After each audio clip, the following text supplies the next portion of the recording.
Sa ulo ng mga balita, kaso ng stroke at atake sa puso bago sumapit ng bagong taon, tumaas ng 5%. New Year's resolution ng mga Pinoy, maging mas maingat sa 2026. Bilang ng naputukan sa pagsalubong sa 2026, bumaba. Ipinuslit na 1.5 billion peso na tabako, timbog ng PNP sa Malabon.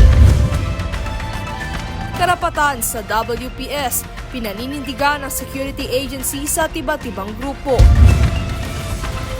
At paglaban sa korupsyon, paiigtin pa ngayong 2026. Patas at pantay na balita, komprehensibong ulat para sa pulso ng masa. Ito ang News Force.